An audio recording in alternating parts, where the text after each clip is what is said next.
Welcome to Paddling Adventures Radio. I'm Sean Rowley, and this week there is no Derek Specht. He's gallivanting around Killarney Provincial Park with his family, and so Alan Drummond is joining me. How you doing, Alan? Good day, mate. Alan from Kingdom Outdoor Products and many, many other things. What's the Facebook page you have? What, Facebook page? Yeah. Oh, the group, Sea Kayak Ontario. Sea Kayak Ontario. See? We're over 2,000 members now. And that's just kind of organically grown over... It's been a few years. COVID. I conceptualized that on Shore of the Lake Superior Provincial Park 2020, September 2020. For 4 years, 2,000 people. Wow. Pretty awesome. I don't think I've had to kick anybody out who wasn't selling a fake kayak T-shirt. I haven't had to intervene in any arguments. I haven't had to caution anybody. So it's like, I think I'm the only Facebook group admin on the planet who can say all those things. I think every other paddling group, they kick people out, they ban people, they referee. That's a good group. Lots of fun, lots of sharing. Right up until tomorrow. Well, John Brower, who's probably going to listen to this, he's come close a couple of times. No, I'm kidding. John's great. It's a great group. It's a lot of fun to manage. People warn me as it grows, it's going to get more mismanaged and unmanageable and all that. And I'm like, all right, well, we'll cross that bridge when it comes to it. And it hasn't yet, which is kind of cool. So yeah. And you're right. That is rare that you get a Facebook page or group that does that sort of thing, nice and easy, and no politics and all that involved. People just want to talk about sea kayaking. Yeah, it's essentially. And, I made it yes, it's called Sea Kayak Ontario, and originally it was for, people thought, it's only to do with sea kayakers in Ontario. I'm like, well, no, it's to things of interest to sea kayakers in Ontario. So, a few people I know, Joyce and Cam and some others, were in Scotland recently, and they posted about that on the page. And, Christopher Lockyer from the East Coast, he comes down and does the odd course, and that he posts on it. All I tell people is don't be spammy, and there's other pages where there's lots of room for the silly jokes and or my own page for those, but it's been a pretty good group. People share trip reports all the time. People share articles they've seen. I often post articles from Paddling Magazine or anything I come across, and it's just a really good group about sharing and learning and happiness. Does that sound too cliche? That's what paddling's all about, being happy, getting out there and enjoying. Yeah. And cliches. All right, we'll just be all cliches this week.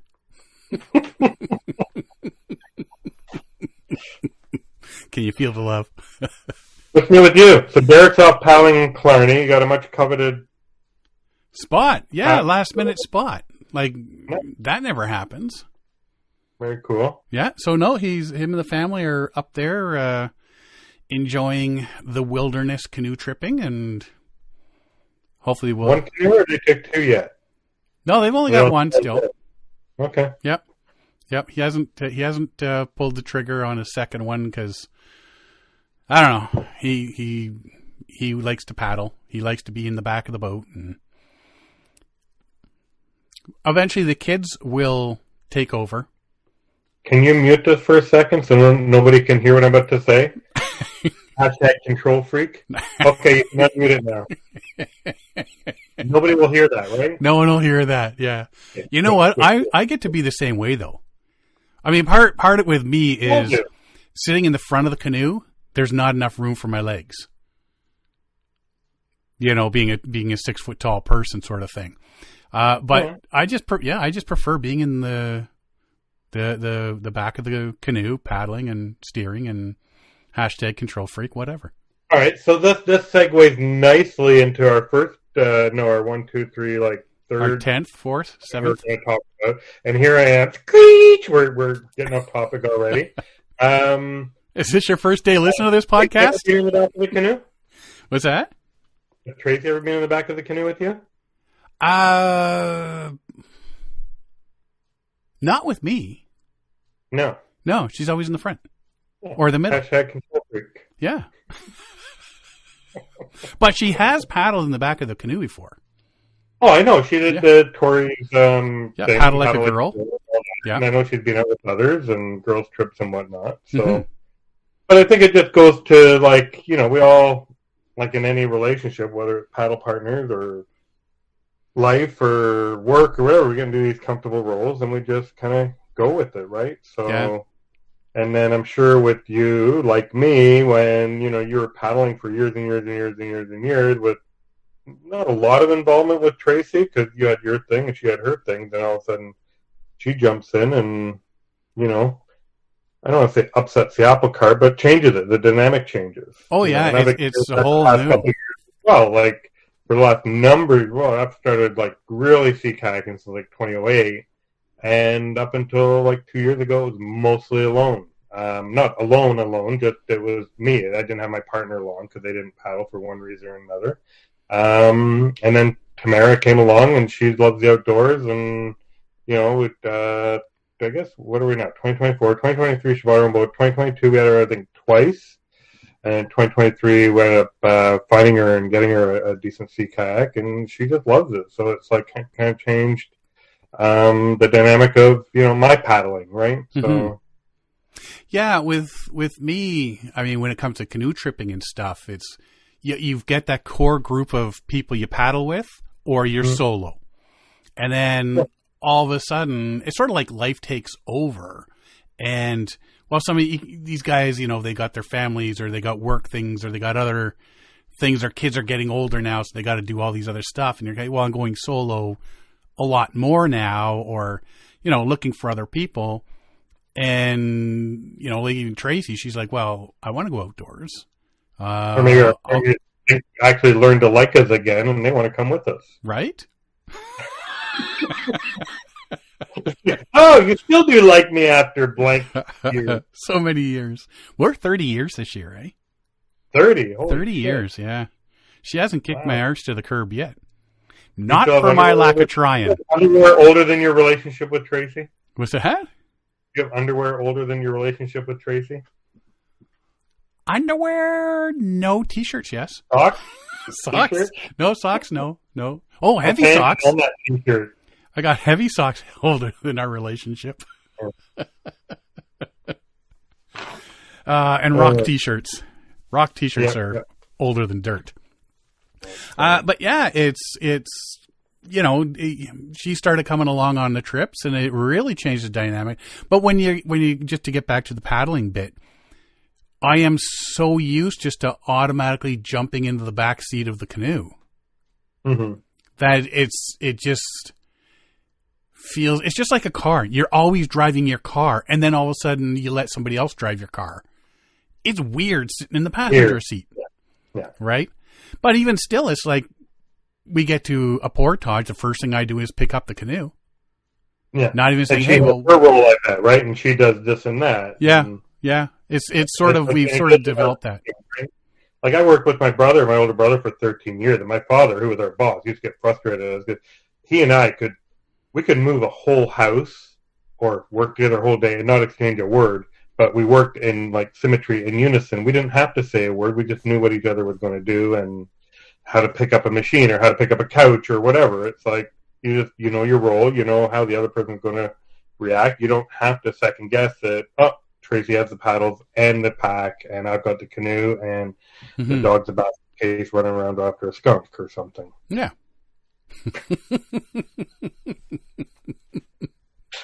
Or something. So no, it's new. With Tamara, it's new because she just came into it new, so she didn't have any formal training in that. She's athletic by nature, which is good, and she's loves to learn. And we paddled with some pretty good people. She did do a day at Paddlepalooza a couple years ago up on Georgian Bay with Ontario Sea Kayak Center, so that helped. That gave her a few little fundamentals about rescuing and all that. But yeah, it does definitely change the dynamic of like loading the car, unloading the car. It's like, you know, I'm used to always just being, well, my crap all over the car, and I got to figure out spaces for two people's crap all over the car, and I'm getting ready and doing this, and she's like, what do I do? And I'm like, I don't know. Well, that was us in the backcountry. So that was mean, our symmetry and our what she does, what I do, yada yada yada. So, which is really kind of neat. So. Yeah, it does take everybody a while to, like you say, get to learn what the other person's going to do, right? So it's like, okay, well, I know he's going to do that, and instead of just sitting here waiting to be told what to do, well, I know this needs to be done, so I'm going to go do that. And then after a while, that sort of becomes your thing. Well, I know, totally. Tracy's going to go do this while I'm doing this. Well, we also have to be careful about telling them what to do and how to do it. Us as grown-ass males don't have it very well. Get enough tact to really know how to do that all the time. Well, no, those are actually her words. Tell me what I need to do. Okay, that's good. Well, for the first few trips, which is, you know what, just sit there and relax. Because it's easier for me just to do. Yeah. And then, she'd start seeing what I was doing, and I would say, okay, this needs to be done, right? Yeah, if you want to do that, do that. That's over there. That's over there. That needs to be set up over there. And then, over time, they just learn. And then, as you say, it's the symmetry thing. Everything gets done, and you don't really need to say anything. It just gets done. Which is good. Yeah. What's next on this, 4-page thing I was supposed to read earlier tonight, and I barely have? The 18 pages? Lack of paddling. Let's talk about that. In the way. Okay. Well, and that goes back to, just getting older, things are getting in the way. Weather has sucked in the Toronto area recently. Yeah. We've got a real wettest July ever, so that kind of put a damper on things for us. And also, I've been busy running the tour company again. That's getting much busier. So, I have 12, 14-hour days some days. So it's like the evening paddles are gone, and then you do family visits. And we spent a week up in the Laurentians with Tamara's family last week, 10 days actually, and we didn't even bring our boats. They have little wreck kayaks up there. Right.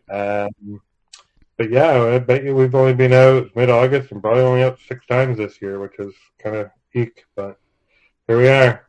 Oh, we were at a wedding on Friday, so that kind of put us. We're up in Barrie, an hour north of the city, at a wedding on Friday. So of course, no paddling on Saturday because we were, let's just say, no shape to paddle on Saturday. Oh, you but were. Here's funny. So I don't know if I came up with this on my own or if I read it somewhere or saw it somewhere, but. So it was a friend of Tamara's, right? And it's like Tamara's people. Tamara handles the gift and the card and all that. She goes and gets a really nice little wedding card, and she writes her check and puts the gift in. Nice, really nice gift. And it's all ready to go in the box when we get to the reception hall, which was just a neat little winery just outside Barrie. And so I came up with the grand idea, not even knowing these people, that I should go to the dollar store and get kind of just a gaudy, very dollar-looking wedding card. And I wrote in it, "Congratulations. Thank you so much for having us." And then I made 2 very scribbly names at the bottom of it. I went to Starbucks. I got a $9.13 gift card for Starbucks, put that in that cheap-ass wedding card, licked it up, and put that in the box as well. So at some point after the wedding, I'm sure they're going through all their lovely gifts, a check from, Granny, and a check from Auntie, and a wad of cash from Uncle Phil, and a check from Tamara and Alan, and then this Starbucks gift card from, who the hell is that? Hang on, let me write this down. I think we're going to a wedding soon. Oh, I recommend for anybody to do it. Oh, if only you could be a fly on the wall. Around whoever was opening the box on Sunday or Monday or Saturday, whatever the hell it was going to be. I wish I was a fly on the wall to see, what the heck is this? And it's not even a round number, eh? No, it's just a random Starbucks card. I wanted to mar it up a bit so it looked like a used Starbucks card. I actually asked the Starbucks lady. I wanted to ask the Starbucks lady, it's do you have any are the Christmas cards in the back? Let's just get a Christmas Starbucks card and put a random number on it, so somebody would think it was something left over from Christmas or something. I think I have one, and they're reloadable, right? Yeah. Anyway, that obviously absolutely nothing to do with paddling, but that was and then we haven't been out on the water a lot lately. It just seemed either weather or circumstance has been getting in the way, unfortunately. So. Hopefully that'll change for the rest of the season, but who knows? You know, we were talking about that a few episodes ago, saying, you know, you don't really feel like a paddler because we really haven't been out that much this year compared to past years. And we're finding we're not the only ones. Things have been busy with a lot of people, and they're just not getting out as much as they have been in the past few years. Which is fine, I guess. Like, I'm enjoying it more when we do go out. We do it purposeful now. It's like we'll go for a day. We'll make sure we surround ourselves with some nice people, or just on our own. You know, I haven't done a solo yet this year. I haven't even done a night paddle this year. We did a couple night paddles last year. I've done I did a solo. It was a cloudy sunrise paddle earlier this summer, which kind of sucked, but at least I was out there like 5 something in the morning. Right. Had Toronto Harbour to myself, which is, you know, my favorite. So it's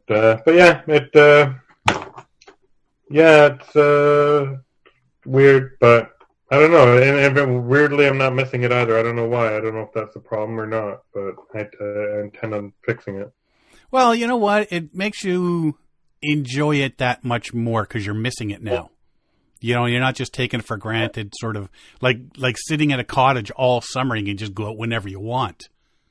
You know, right. Now you're actually missing it. And when you do get out, it just means that little bit more, right? So, and now I know we've had life trouncing all over us all summer. And now at the end of, you know, mid August now, the end of the month, we've got a 10-day trip coming up, and then in October I've got another one coming up, and we've just been saving the good times for the end of the year. There you go. Yeah, that's it. Cool. Speaking of Toronto Harbour, there's something new in Toronto Harbour, which is. When you sent it to me, I'm thinking, well, this can't be good. But then you don't know. It's not bad. Well, I thought it was sort of, because we've had the idea of like a houseboat, people pulling up to the houseboat, and the houseboat is actually like a Tim Hortons coffee place. Yeah. Right? So when you said a tiki bar in Toronto Harbour, I'm thinking, so motorized. I can paddle on up, have myself a couple of margaritas, and continue on? I don't think it's quite as easy as that. From what I gather, through a quick look at the website, a couple of friends over the weekend have posted this on different Facebook groups, and I went to the website and looked at it. Yeah, you pay, I forget what it was, $60 or $75. $75 a person. How much is it? $75 on the weekday. Okay. And on the weekends, you get a deal for $75. They have a weekday. I remember once I was at Walmart, and they're the price of something, let's say it's $1.98. Right next to it, you could get the same thing if you bought 2 of them for $4. Just pay 4 cents more to get 2 of them. Yeah, I'm looking at the website, and it said weekdays $75, weekends $75. All right, let's put it down to they're new. They have no idea what they're doing yet. They don't know what's going to happen. So you can also book it private up to 12 people. That's $750. $750, yeah. So that 2 people go for free. Right. So you and Tamara go free while all your friends pay $75. Exactly, right? And it looks like it's an hour-and-a-half tour of the harbor. Yep. Is that right? And there's non-alcoholic drinks. There's food requirement because to sell alcohol in Ontario, I believe you have to have a food available outside chips at $3, and alcoholic drinks $7 to $14. So you can pump around Toronto Harbour in a kind of cool looking tiki barge. Yeah, it's a round little barge. Yeah, bar. 3 pontoons on it, I think. Yeah, it was hard to get a good look at it from the photos. The pictures I've seen of really, but anyway, it'll be what it'll be. It'll probably pick you up down over on the city side, boot over to the channels, and go through the channels at like 5 kilometers an hour, and they'll play some tunes, annoy the kayakers, and you'll have some cocktails and take you back 90 minutes later. So, and it looked like at night the whole thing lights up. Oh, I didn't see the night neon colors and the whole deal. As it should. Right? So I was in was it Key Biscayne? Key Biscayne's that big area of water on the inland waterway in Miami, right? Right. I was there once, and so I was paddling with this company down there. Did I have my boat? I had my own boat, but I didn't know the area, so I went out with this company.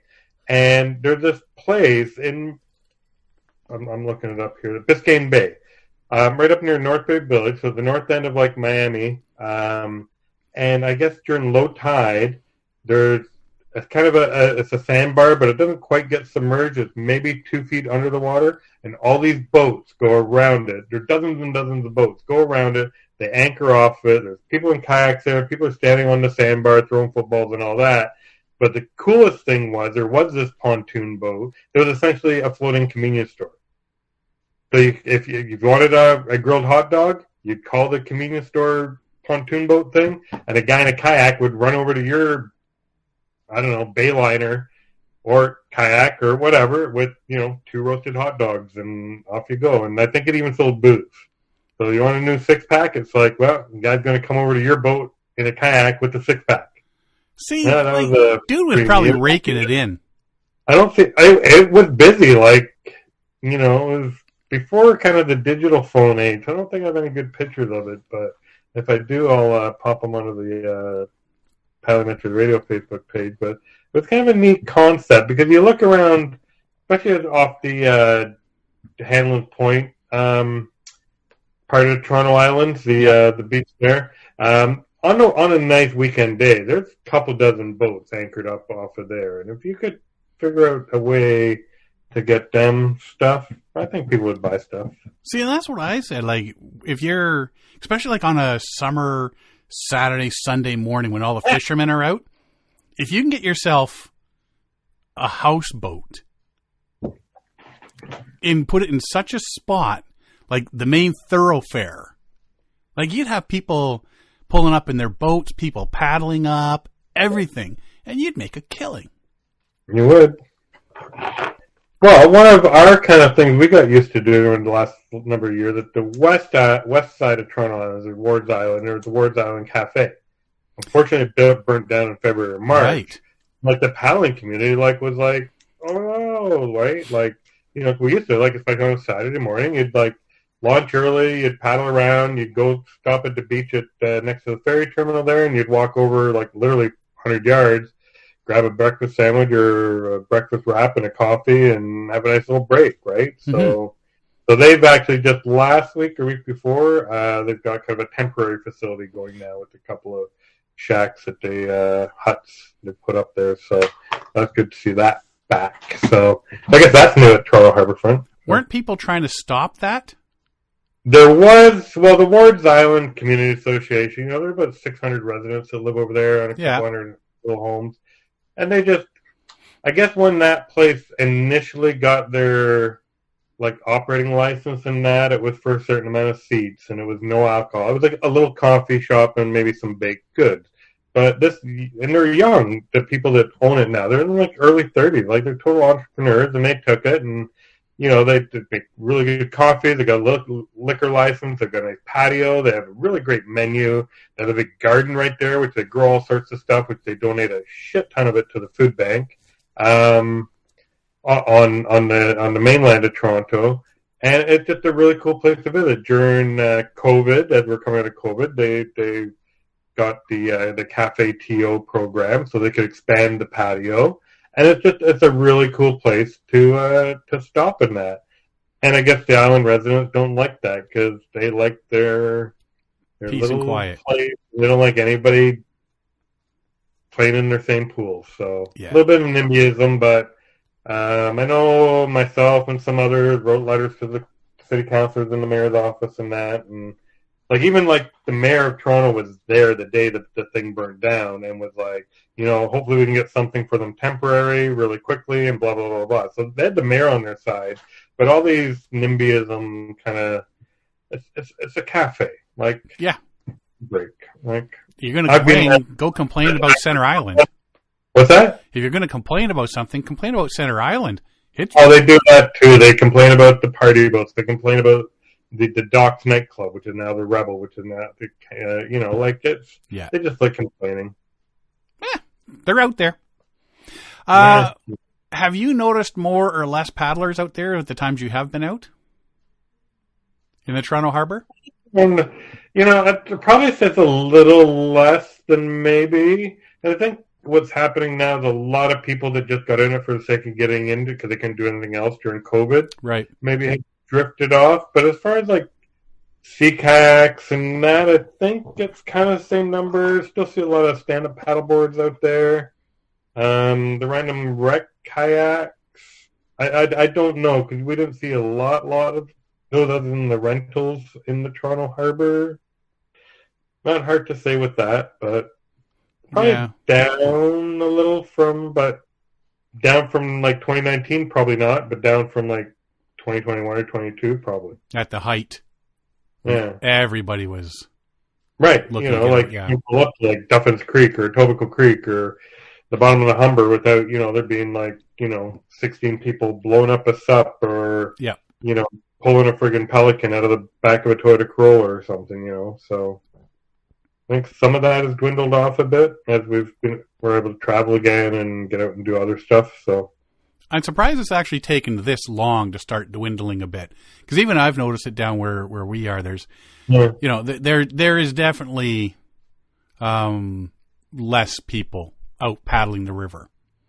Okay. But and like you say, is once everybody was allowed out and the only thing they were really allowed to do was go paddling or something like that. And the numbers were, you'd see 15 people going up the river and 12 coming back sort of thing the other way. And you got 20 some odd people passing each other in the middle of the river. Now it's, there's 4 people there. There's 2 people there. There's somebody solo sort of deal. I'm surprised it's taken this long because I figured once all the restrictions were done, you would see a massive drop, and it didn't happen as fast as I thought it would. Yeah, that's been dwindling, and like I see that like with my Kingdom Outdoor business, like it's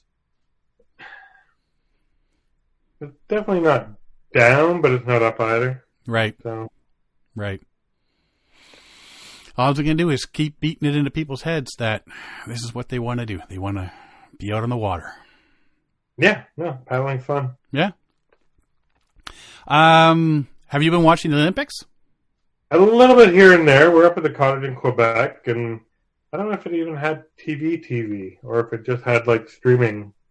Watched a little bit here and there. Of course, saw the Turkish shooter. Oh, with that dance and did this dude just walk out the back of the bar down the street? You saw him and John Wick from Turkey. Iconic moments that made the Olympics kind of humorous. The pole vaulter, the pole vaulter. Yes. Yeah. One too many poles on the vault. The surfer. Is it a family show or is there? Sometimes.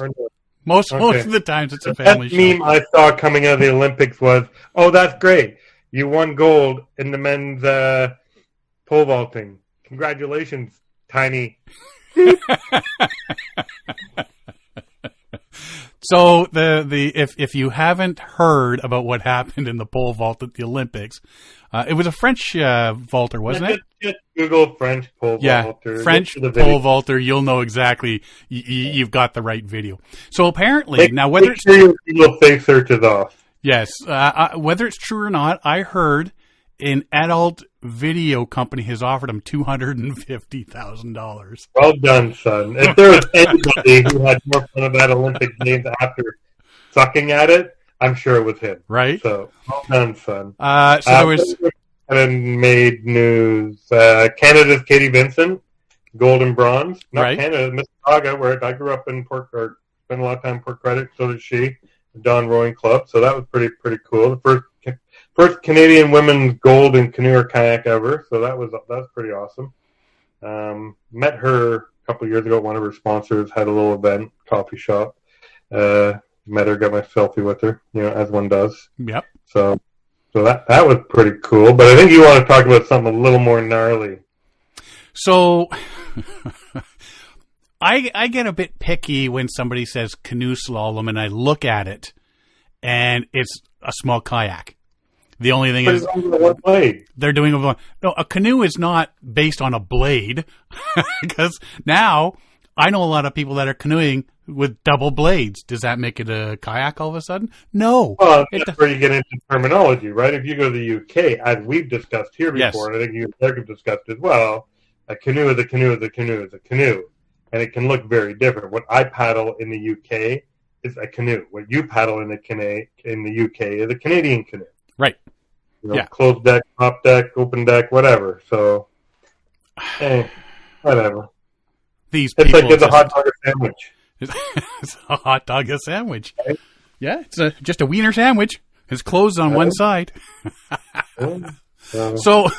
So I like to catch up on the Olympics when I can and see, various the water sports like the paddling and stuff like that. And I pretty much keep track of the Olympics by the memes, but anyway, continue. Yeah. Like the surfer guy, he's the other one.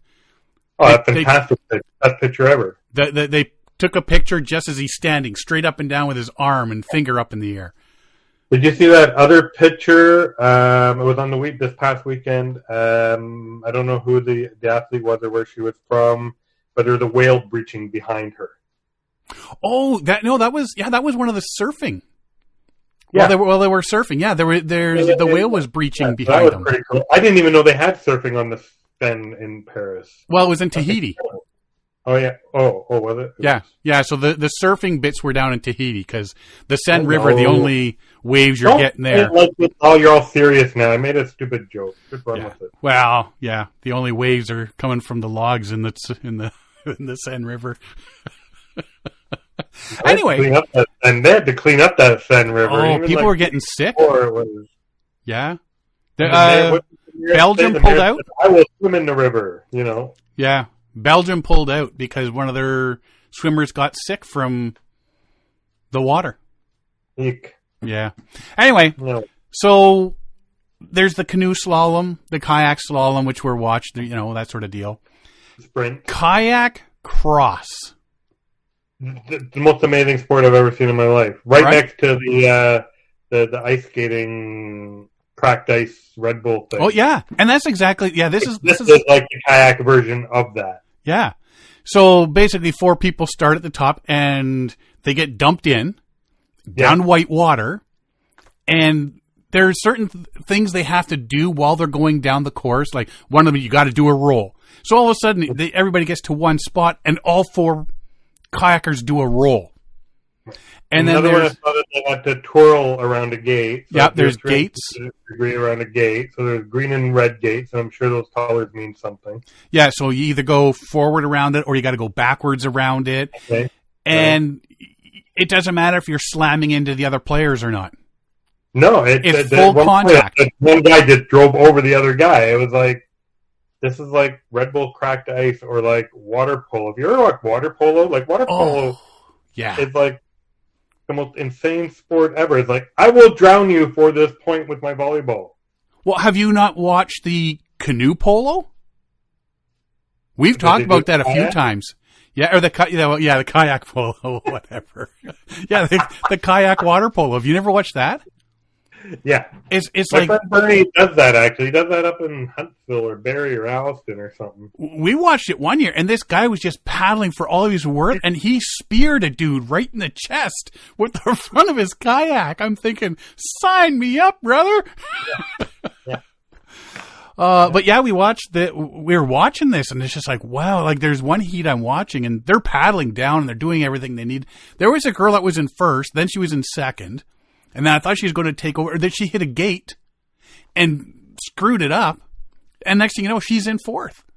Boom. It doesn't matter where you are anywhere on that course till you get to the end, because you could be in fourth and then all of a sudden everybody else messes up and hey, you win. But Australia, Jessica Fox, she's like the one to beat in canoe and kayak slalom. Okay. Her sister... I think it looks like it should be Noemi, but everybody's been calling it, everywhere I see it, it's Naomi. There's no A in there. Anyway, so little sister is in big sister shadow all the time. I guess they were in the same heat in the kayak cross. Uh-oh. Jessica, who's like top in the world sort of thing, finished the heat last. Her sister... But she's top in the world for the slalom. What's that? Oh, yeah, she got gold in canoe. Slalom. Yeah, she got the gold in the canoe and the kayak slalom, right? Do the slalom people do the kayak cross and vice versa? Well, some do the kayak cross, but others just do the canoe or the kayak. Like just the slalom. So that's by yourself, right? So they were in the four of them together, and her sister, Naomi, ended up winning gold in that. So all the gold were taken by the Fox family. How about conflicted parents, right? Like, what's Eli Manning's brother's name? Like, if they're ever playing, yeah, mom and dad are in the stands going, "Fuck if we know what to do right now." Like, we're winners no matter what. Well, mom and dad is, but they also have, like, mind you, we're talking millionaires here, but yeah. This is on a much lesser level. It's like, our two daughters are in, and it's like one is going to be very disappointed and one's going to be very happy. Yeah, well, they're both happy, but I never did check it, but I heard somewhere that either the mom or the dad were also back in the day, like, into all of that sort of thing too. So runs in the family, I guess. But like I say, it's pretty cool to watch all that, and then you see something new at the Olympics, like the kayak cross. I'm not talking breakdancing here. Breakdancing. No, Another gold for Canada breaking. Did you see that? I saw that. I did. Phil Wizard of Canada. Amazing. And what a name to win with, too, right? But then you get Ray Gunn of Australia. Right? You could have breakdanced better than her. I tell you, I don't know how that's considered a sport. Kudos to her for that. Yep. Well, everybody's standing behind her, too, from the breakdancing community, which is cool. For sure. It's like, you're going to go out there and shoulder that, and, like what was it, 84 Winter Olympics? Was it 84, 86? Calgary, the Jamaican bobsled team, or the Eagle, or any of these athletes. So they're so driven, they want to compete and do something that they find a way to do it. And they're probably not going to be the best at it, but they're doing more about it than you or I are. So, mind you, that takes me back to my favorite meme of the Olympics. That the Olympics shouldn't be about world-class athletes. They should just be about random people from the country. It's like, yes, Sean Allen, Derek, and John Van Berger, you are now going to represent Canada in a 4x100-meter relay. See you in Paris, boys. Now that I would tune in every night. The donut relay.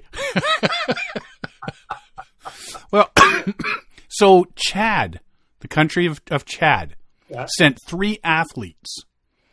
One of the guys was in archery. And so they show, where everybody's arrows are going to go, from like 3 points up to 10 points or whatever. And the one guy stands up from Chad. He pulls back and boom. And no one can see where the arrow went till they pan out. And it was in one point. They're like, nobody gets only 1 point. So that's why they don't. Apparently, he taught himself how to shoot bow and arrow. He doesn't have all the protective equipment and extra bits that everybody else. Basically, he's the turkey shooter guy, but with archery. Well done, Chad, man. You know what? He came in dead last, but dude was there. Dude is an Olympian. Exactly. Right? And did all the stuff that makes it so he can get there. Right? So he probably had to raise money and convince government officials and blah, blah, blah, and blah, blah, blah, and blah, blah, blah. Like, that Ray Gunn deserves a lot more than the crap she's getting. So yeah. Well, like you say, it's just like Eddie the Eagle Edwards and the Jamaican bobsled team. 2 great movies, Cool Runnings and Eddie the Eagle. The Eddie, Eagle, wasn't it? Yeah. Eddie the Eagle or something? Yeah, something like that, yeah. Good movies. Yeah. All right, what's next on our thing? Marshmallows. Let's talk marshmallows. Oh, you sent me this marshmallow thing. I came across this video on Instagram the other day. It was put up by one of my favorite Instagram pages called Foods Bible. And it was essentially pick your marshmallow. And it was a 10-step thing. Do you like it like just raw? Or do you like it step 10, which is like charred? Or do you like it somewhere in between? I'm at a 5.5. Airs, I'll post this on the Paddling Adventure Radio's Facebook, and then we'll get listeners' polls, see where you sit. If you like the 1, which is like raw, 2, let me just fast forward just a little bit. 2 is like just a touch of heat to it, almost like it spent about 3 seconds over the fire. 3, you're starting to see a little bit of yellow. 4, it's got a little more yellow. 5, it's starting to get some crusty. 6, we're still yellow and crusty. 6 is about where I like it. Nice and golden brown. Yeah. A little gold, a little brown. Nothing, there's no black yet. You know, I think 7, we started getting a little bit of black. Yeah, black is starting to get a little black on the outside. So that sugar is starting to caramelize, but still ooey gooey in the middle. 8, 9, and 10 is just, now you're just eating carcinogens, and I'm not all about that. Well, those are the ones where, oh no, my marshmallow, and you're blowing it out. Yeah. Those are the ones like 8, 9, and 10 are the ones you kind of pull the black crap off the top, and then you just eat the molten lava that's still underneath it. Yeah. But no, I just thought that was kind of neat. So I did some polls with friends and family. I think most people are like a 5, 6, even maybe even a 7. I think somebody said a 7, so a little bit of black on it, but you know, you got to have the patience to get that nice and golden brown and crispy. You got to have that patience. Now, do you do anything else with marshmallows? You got to roll, right? You got to roll. You got to put the heat, and you got to keep us like a rotisserie going. Yep. Marshmallow fluff, I think, is very underrated when you're doing the marshmallows. We put it over strawberries. Mm-hmm. We put the marshmallow fluff on strawberries and toast them. Yeah. So you end up with the really juicy, toasty marshmallow underneath that toasted, or strawberry underneath that toasted marshmallow, and it all just so flavorful. If you haven't done it, do it. And I do cheater s'mores because when I do s'mores, you do your marshmallow so it's nice and hot, and then you put it on the chocolate between the graham crackers. It never melts, the chocolate. Yeah. So I get a tin. I put rows of tinfoil pan. Yeah, one of the tinfoil pans, and I put the crackers and then chocolate, and I cut a big marshmallow in half and lay that on top, and then the crackers on top. So I'll get about 12 or 13 s'mores in the bottom of a tin. I cover it, put it on the fire. Everything melts, and then I can just eat them and not have to keep waiting while the marshmallows cook and everything tries to melt. It's cheap, but it works, and it's so much faster and better. I've never done that. I don't know. I don't remember the last time I did a s'more because they just get messy, and when you're camping, just cleaning is just a hurt. Try doing it with a beard, buddy. Hey? Try doing it with a beard. Yeah. No. I don't even want to get my hands freaking dirty. So right. All right. Let's move on. Humber River. We were talking about the dawn and stuff like that. Yeah. A Humber River full moon night tour. Now we've talked about there's the company over there. They do the glow in the dark kayaks and canoes at night, so you can go out for night paddles and that sort of deal. Join a guided paddle on the Humber River on the night of August's full moon. See Toronto Humber River like you've never seen it before. Enter Toronto's calm, meandering Humber River at Kings Mill Park North. Paddle down as the full moon guides your way to the mouth of the Lake Ontario and towards a beautiful view of Toronto's skyline. We'll have staff on the water in their own safety boats during the nighttime paddle. August 18th, so that's a week away, I guess. 7:45 p.m. to 9:45 p.m. It takes 2 hours. What's that? We're recording this today. This is going to drop on the other day. On the 15th, 16th, 17th. Yeah. Oh, so that's Saturday, next Saturday. This Saturday. Saturday? Sunday. Saturday? That'd be a Saturday. Oh, August 18th. I know why that sounds familiar. Sunday. Is it Sunday? Oh, the August full moon is actually called the Sturgeon moon. Yeah. I just looked that up while we were talking. August 18th is my sister's birthday. That's why it sounded familiar all day. You'll still forget about it on the day of. Yep. That'd be a cool paddle. It sunsets at 8:26. Yeah. My app doesn't tell me what the moonrise is, but hopefully it's shortly. I'm sure. Well, the moon's up while it's daylight still. Right now. Right. So when I was looking out at 6 o'clock, the half moon was up. Okay, cool. Yeah. Yeah, 8:06 p.m. the moonrise. So yeah, by the time the sun is setting, it's getting dark. It'll be cool. Be up over the lake. That'll be nice. Zip out there for 2 hours. That Toronto. company, Adventure, they do a couple of cool things on the Humber River there. They do like movies through the summer. Yep. I know they've done coffee nights and stuff. So very cool. And it's a family-run business, which is kind of neat. Yes. So.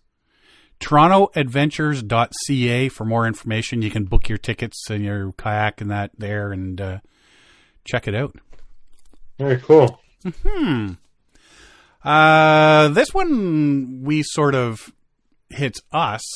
The Mi'kmaq canoe builder is facing challenges due to the decline of healthy birch trees.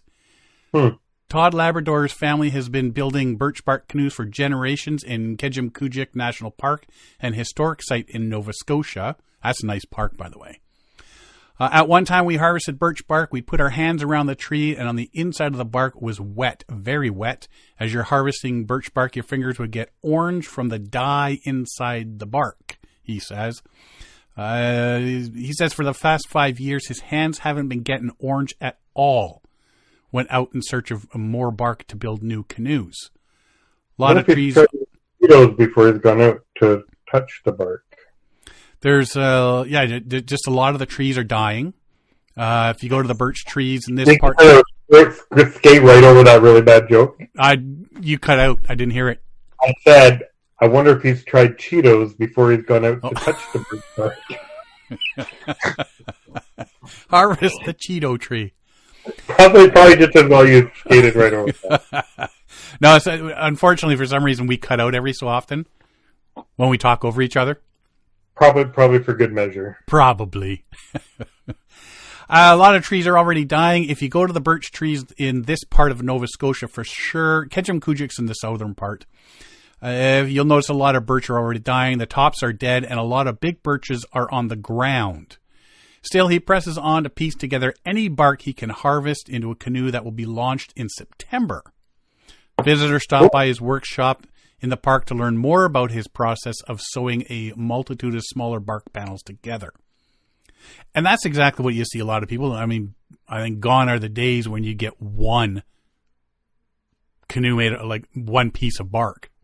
Well, what are those? Remember, what's the name of the company? It's not Scott Canoe. It's somebody else that made a canoe to look like a birch bark canoe. Yeah. It had the front back and the pontoony things on the side and all that. Little black they always look like they were a bunch of birch pieces put together. Mm-hmm. Never looked like they were one big birch tree. Yeah. He built an 18-footer last year, and that was 26 pieces of bark. Great-grandfather would use one tree, one piece, he says, and that would have been around the 1930s. That was a few days ago, right? In the 30s. That's all like 100 years, almost. Just coming up close. Something has changed in the last... Like it says here, something changed in the last 10 to 15.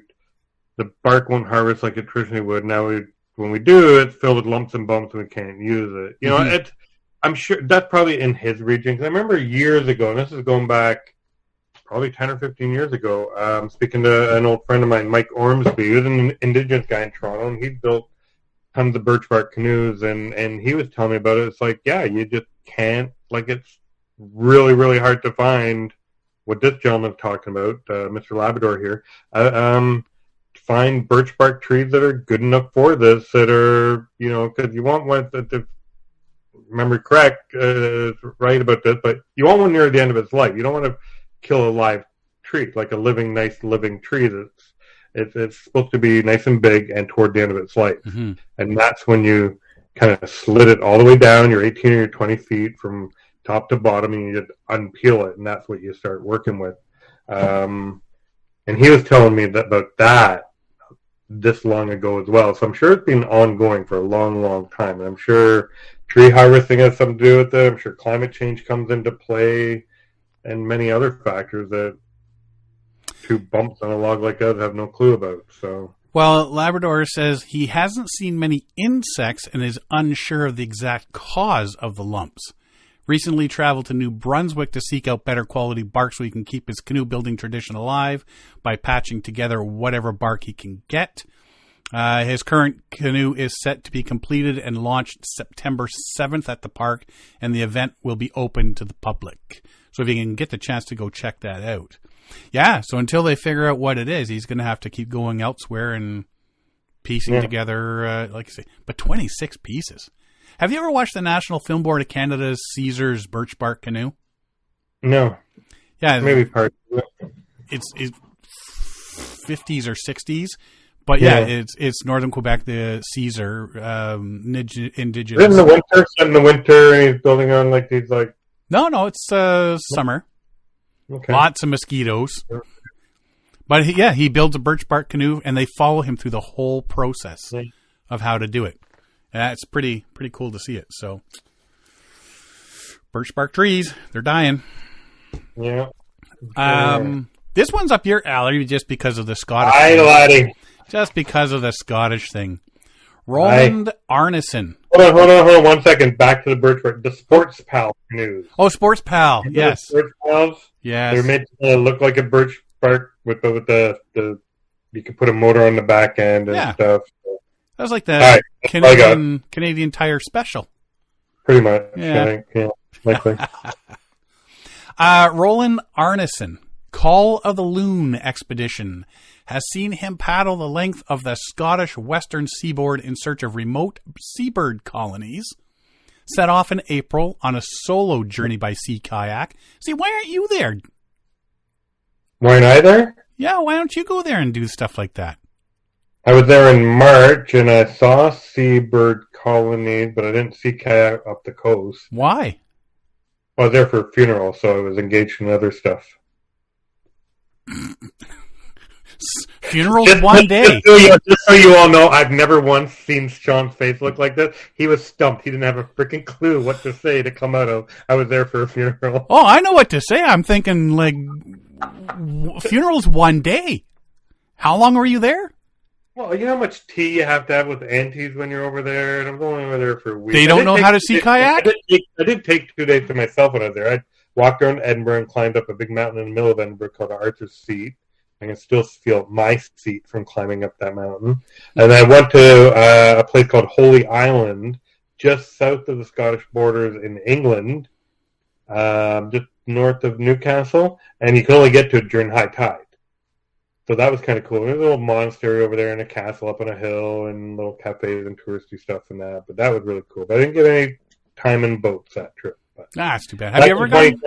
Back in 2010, I kayaked off the coast of Scotland. That was pretty incredible. So, well, this guy set off in April on a solo journey to find each of Scotland's seabird species and record them in their habitats. Audio recordings, photography, filming, and writing. Hopes, along with other researchers in the field, to uncover why seabird populations are declining so dramatically. The most ambitious aim of the expedition is to record the haunting, hair-raising, ethereal call of the Great Northern Diver, the Call of the Loon. That was the other thing. I was going through this, like, the Great Northern Diver. Ooh, what bird is that? It's the loon. Okay. Yeah. And they go over there? Apparently. They have the loon? I guess. So why do they call it a pound coin over there and not the loonie like we do here? I don't know. Maybe it's a heavy coin? They don't have a picture of it on the pound coin, for one. What's on the pound coin? The queen on one side, which I'm sure will be replaced by the king, and probably something regally on the other side. Regally? So what do they need to call it? The regally? Regally? Call it a regally. Probably a crown or something. Just as challenging is that Roland is mostly paddling alone, living out of the kayak and a tent, spending weeks on and between remote uninhabited islands. I guess there it's... I mean, we think nothing of doing that here. Yeah. But there, it's... Well, I think nothing of doing that there either. Especially on the West Coast, because there's hundreds of islands. Yeah, they just make it sound like it's a big deal. Well, he's doing like a I don't know. He's doing like a scientific kind of expedition. It looks like it's on his own. And like that, I don't know. That's like something that we don't do here. We go out for a weekend and we paddle through islands or lakes or portages or whatever. But how many people do you know other than maybe, I don't know. More and more people are going for these long... Like actually put science into their expeditions. Science sucks. Science is for chumps. Oh, please send your hate mail too. Sean Rowley, actually, Toronto, Ontario. The Arctic Cowboys, Wes Hansen and the boys and girls there. They were going up there, and they were. They had a bit of a scientific thing going. Yeah. There's actually a few people that are doing that sort of thing now, testing the waters as they go on these long voyages. That seems to be the thing to do now to help. They're getting some of their funding from different research foundations and stuff out there. So. Yep. He says, I've got the remote island off North. What did you say this was? Uist? Hold on, I got it on my phone. Oh, Uist, right? Technology. Here we go. Where is it? North Uist. North Uist. So he's got the remote island off North Uist to himself. I've been watching an eagle chick on its nest and recording the calls from storm petrels at 2 a.m. It's a big tick on my seabird list, and a really weird sound like an old modern and maybe slowed down cicadas. Yeah. Well, okie dokie. He's now weighing up to a paddle to St. Kilda, which is heavily weather dependent and possibly tempered by by recent experience. Last week he was in Harris, managed to kayak the Shant Islands, which proved tougher than anticipated due to stronger than forecast headwinds and heavy swell. Then earlier this month, his kayak was taken out to sea while beached. Oops. Yeah, you always got to tie up your boats. You ever had that happen to you? No, because I don't really paddle on tidal waters. No, even still, just waves or wind. Actually, no, we did. Actually, we were up on McRae Lake, so up near Honey Harbor, McRae Lake, probably early 90s. Bunch of us in canoes and stuff. And yeah, I think 3 canoes ended up getting blown off overnight. Mm-hmm. And we had to go on a little search next data to... But we didn't have near... So he had to swim out, ended up with hypothermia and exhaustion, which ended with intervention by the Coast Guard team, helicopter, and RNLI lifeboat. It turned up in Skye 2 days later, having been spotted by 2 canoeists who spotted the upturned kayak, towed it safely, and alerted the Coast Guard. Wow. Oops. Coast Guard, who Roland had informed of his plight, matched up the report and reunited the kayak with its rightful owner. The definitive evidence of ownership, Rowan joked, with the discovery inside the kayak of a Tesco club card with his name on it. So Tesco is, I don't know if anybody's aware, but it's like a Loblaws or a Safeway or something over there. So that's pretty freaking funny. So earlier I had mentioned how a friend of mine had been paddling in Scotland. I hope everybody's forgotten their names because they're not going to like the fact I'm going to tell this story. But one of them, right before they had left, had gotten a brand new iPhone 15. Now, the newer iPhones have that SOS feature on it when you're in airplane mode or you're out of cell service, right? So if you sustain a fall or have an accident or are just plain shit out of luck and need help, you can press a button on your phone and boom, signals go to the nether regions and the big orange helicopter comes and picks you up. So they're landing for their lunch off some small island off the coast of Scotland, and they're jostling kayaks, of which had dry bags of personal gear in these kayaks, of which this turned-on cell phone was in there. And they're having lunch, and apparently this kayak, through all the jostling of lifting the kayak up the beach, up above the perceived high tide line in the next hour or so, ended up dialing SOS and dialing Coast Guard. So I guess it must have gone to, I don't know how it works in the UK, but anyway, a police officer ended up coming down to the beach, but they had just left the beach from lunch. So the police officer tried following them down the coast for several hours, so they landed for the evening, and then the police explained what they were there for, that they had received an SOS, and so they look at the phone and see that, it says that it dialed the SOS thing, and just as they're all discovering this with the police officer and all that, this is 4 hours later now.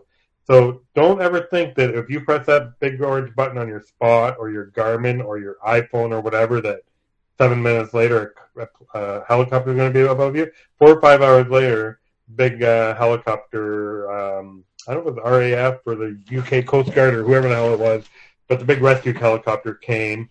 The guide, who was a very accomplished Scottish sea kayak guide, put 2 and 2 together with the police on the beach and what's going on with this SOS thing on my friend's phone and the big helicopter right above us now. And he was like, oh shit, turned on his VHF radio, talked to the Coast Guard, figured out what the up and up was.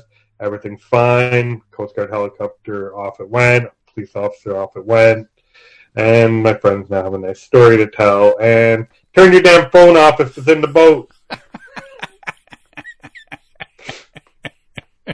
Just take a Spot unit. Oh, man. That'd be something, though. Could you imagine? Just sitting there and all of a sudden everything shows up. Too, right? I'm sure, technology is not infallible, right? Yeah. And luckily, this phone did work as it was intended. Well, the newer phones, the 15s and up, have that new software built in, and come this fall, there's supposed to be all these upgrades that you can use it off-grid. Yeah. For these different features. She had it in airplane mode. She didn't have service when she was in the UK. Right. So it connects with the satellite, right? So, and she sent me a video the other day, which was put out by, it might even have been Apple or something. But it was and her caption was, this is how it's supposed to work. But this lady essentially got in a car accident. She was unconscious. Her phone dialed 911. 911 came, rescued her, rescued everybody else involved in the accident, got her to the hospital. Meanwhile, her phone is also calling her emergency contact. So, as she said, my dad and my sister knew I was in an accident before I knew I was in an accident because she was unconscious. And she learned when she wakes up the next day in the hospital that, her dad's already booked a flight and on his way to where she was. And, that shows the video of dad in the chair in the hospital and her getting better and stuff. So, and my friend goes, this is how it's supposed to work. Right. But it did work as totally intended. It just, unfortunately, due to their whatever. Things happen. Shit happened and it worked. So but it just begged that just as a reminder that when you call that emergency service, when you're out in the middle of nowhere, it's not an immediate thing. It can sometimes take a long, long time. Yep. Well, unless the big thing, even with the Spot and the Garmins and all that, people think the minute they press that button, help's on its way, and not necessarily immediate. So years ago, other friends of mine got in trouble in the Upper Niagara River, out towards Lake Erie, not towards the big falls, and there was a group of 12 of them out one day, and the wind picked up, and they got separated. The river, the wave picked up, and this one lady, she just didn't have the strength to keep up with everybody else to get back to the Canadian shore. She ended up going over to Strawberry Island, which was her safest option. She looked at the forecast, saw it wasn't getting any better, and she didn't have anybody else with the group's cell phone number. Of the 12 people, about 7 or 8 of them had VHF radios. A couple of them weren't on, and a few of them were in the cars, because that's where they belong. So she's like, well, shit. She called 911. Niagara Regional Police on the Canadian side picked up the call. They then contacted JRCC, the Joint Rescue Coordination Center at CFB Trenton in Canada. They then looked and saw what asset was best available in the Great Lakes region to go help my friend out in her kayak. And they tasked I think it was a 21 or 24-foot rigid hull inflatable with 4 U.S. Coast Guard crewmen on board from Sector Buffalo. So they go out speeding through Lake Erie, down the Niagara River, pick her and her kayak up, take her over the Canadian shore, drop her off just offshore because apparently they can't land. An international incident, apparently. But they got her to safety. Right. And off she goes home, off the Coast Guard men go home. And just for shits and giggles, I did a Freedom of Information request on that rescue. It came out to about 7 or 11 pages or something like that. and it itemized the cost at the bottom of, I want to say, and this is a long time ago, like 15 years ago, but like $3,500 or $3,700 for a couple guys in a dinghy to go rescue it. So I can't imagine the cost when the C-130s and the big fancy helicopters and all that are getting sent. Because I know with Spot, I get the insurance with my Spot. So, I don't mind paying a little bit extra, because if I got to press that button and it's going to cost them $1 million to send out search, rescue, everything like that to come pick me and whoever else up, it's well worth that extra couple bucks a month sort of deal. But it's up to them to decide whether it goes against your insurance or you've got to pay. Because if they feel you were hiking in high-heeled shoes, which, don't laugh, it has happened. People were hiking in high-heeled shoes and pressed their Spot button. You get charged. That's not going through the insurance of the Spot. Yeah. Right? No, but you just out like a friend of mine, that happened to a friend of mine, she had to do that hiking Algonquin, and they had to send a beaver and a couple guys in canoes, and a couple other rangers came in as far as they could on an ATV, then had to hike into where she was, and it'd be interesting to see. I bet her rescue ended up costing several tens or thousands of dollars, but she went over on her ankle, so and she had an a la carte device to save her, thankfully. So, but it wasn't a quick thing; it was a many hours thing. So that's I'm thinking, if I ever have to press that button, I know I'm hunkering down for a wait. Yeah, for sure. So. Just got one more thing here. While searching a river in Poland, and we've talked about this sort of thing happening in a lot of spots lately over the last few years. A group of volunteers noticed a submerged log. Something about it seemed unique, and rightly so. It turned out to be a historic find. Slavomir Kalinski led the group as they searched the Naru River near the Modlin Fortress. There they noticed the long, unusual-shaped log. Intrigued, the group called in archaeologist Robert. I'm not even going to pronounce that last name. Right, let's go with it. Worshtowicz. Sure. Yeah. Rostovich. Why Rostkowitz? Rostkowicz. Wow, okay. Yeah, all right. Robert. Yeah, Robert W. Yeah, Robert W. to take a look. He identified it as a dugout canoe dating back roughly 200 to 300 years. Historic boat was abnormally large, measuring 25 feet in length and incomplete as it was missing part of the bow. 200-year-old canoe was well built, had a hole in the stern where a steering mechanism may have sat. Dugout canoes are considered the oldest type of boat, carved from a single tree trunk. Canoes typically held 2 rowers and measured 6 to 14 feet in length. People made and used dugout canoes beginning in the Neolithic period, throughout the Roman era, and into the 19th century. Especially, you got to go fishing and stuff like that, and transportation was rivers or bad roads. Yeah. Exact age of the canoe found near the Modlin Fortress remains unknown until experts use more precise dating techniques.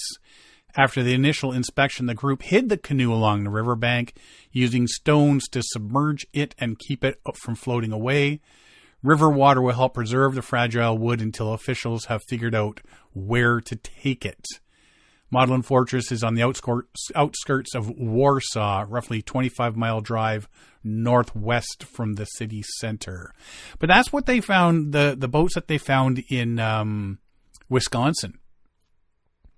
The canoes, the same deal. They were underwater, and when they found them, they had to keep them under there till they could prepare a place where they could take them so they wouldn't disintegrate.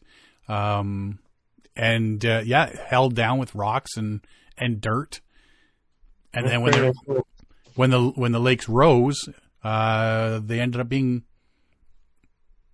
more underwater. Underwater. I read this thing about 200 to 300 years ago, and like canoes have obviously been around forever in every culture. That we've kind of adopted as their own, but the Polynesians and the Africans, South Americans and the Incans, everybody else has been. And here we go, 2 to 3 years ago, the Polish people, we're doing the same thing, dugout canoes and that.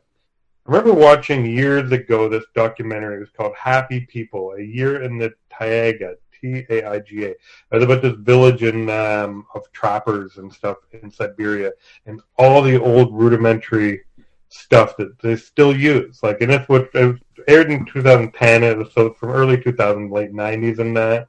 And it's just amazing, all these things that we thought, oh, well, that's a Canadian thing.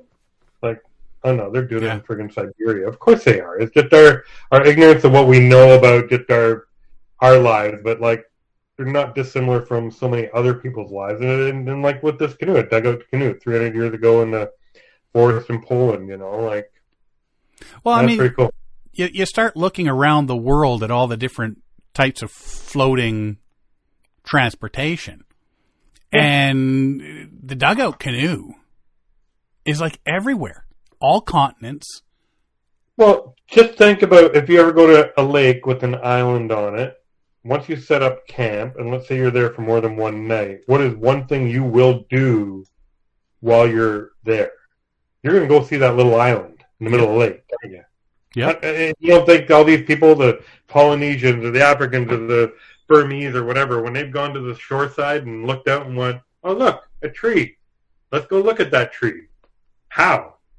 I don't know. Let's figure that shit out. And they figured it out. Swim. No, that's what the Scottish guy did. That's what the Scottish guy did. Not the consequences. First they swim, and then the lazy guy showed up, says, no, I'm just going to build a boat. Yeah. But I mean, you look at the tools that people use and the methods, and there are similarities all through history, all around the planet. So, I mean, it's cool to find these things. Not really surprising, but it's pretty cool to find them. So we'll see. When you think dugout canoe, you think Indigenous Canadians or Indigenous, Polynesians or something. Mm-hmm. I don't. You don't think of, Robert W. in the middle of Poland. Yeah.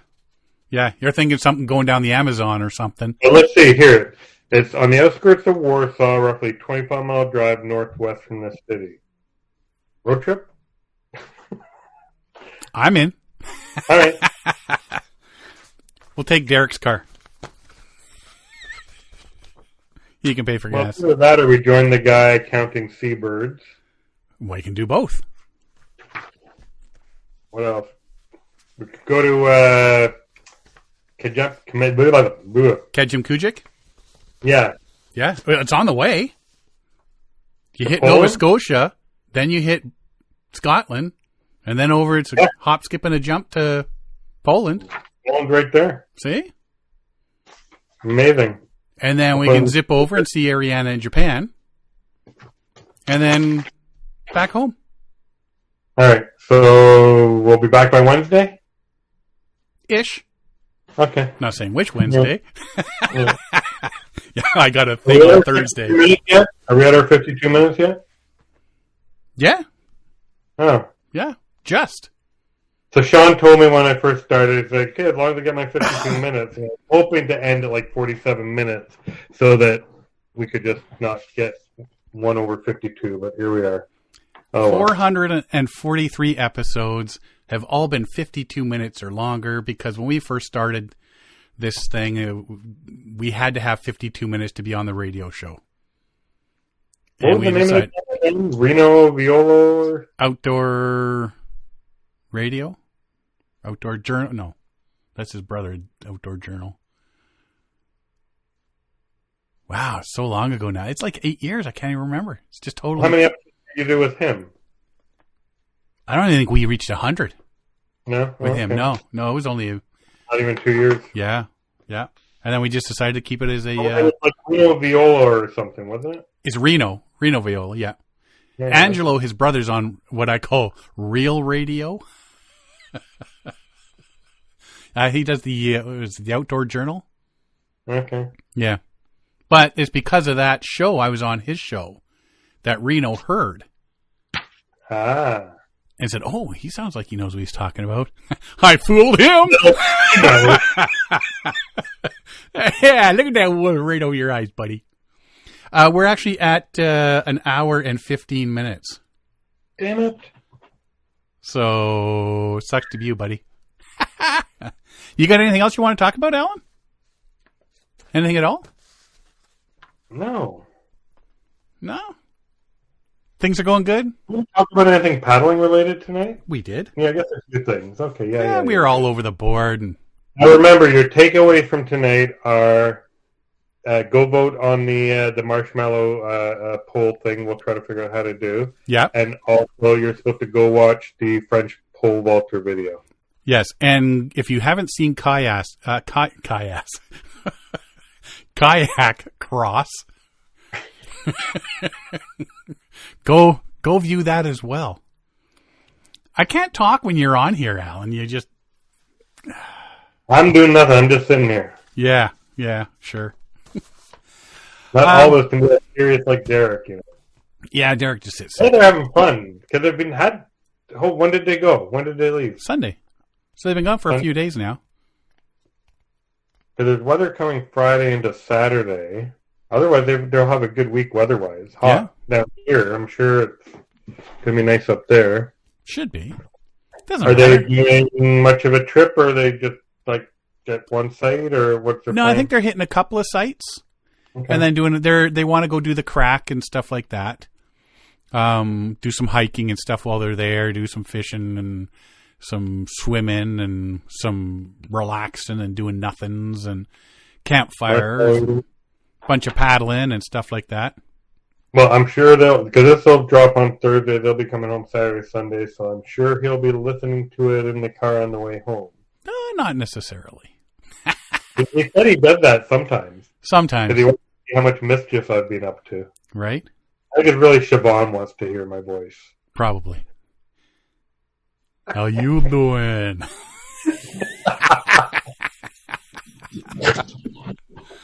Oh, if that's all you've got this week, Alan. Thanks for coming on, eh? Hey, no worries. Always enjoy it.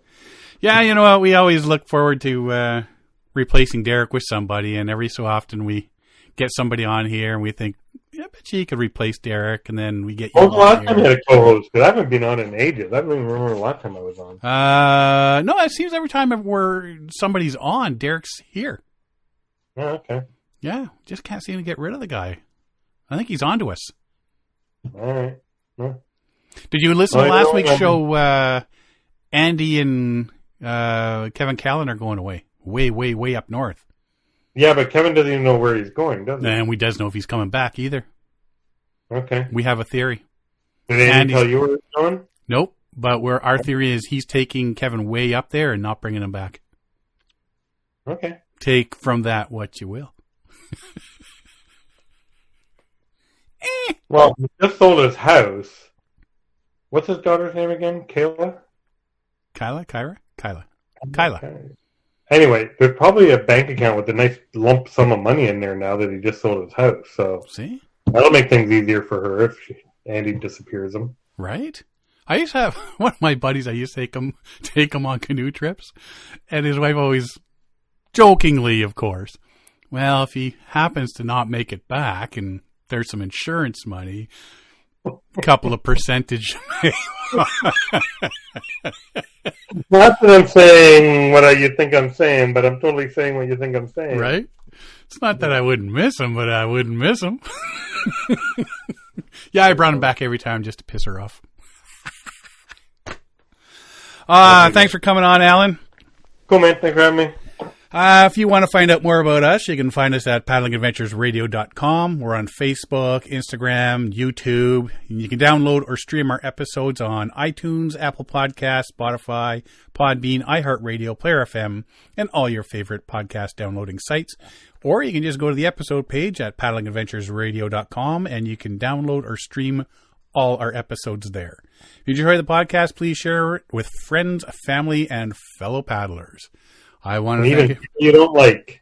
And you can even share it with people you don't like. Spam them. I want to thank everybody for listening this week. We'll see you next time.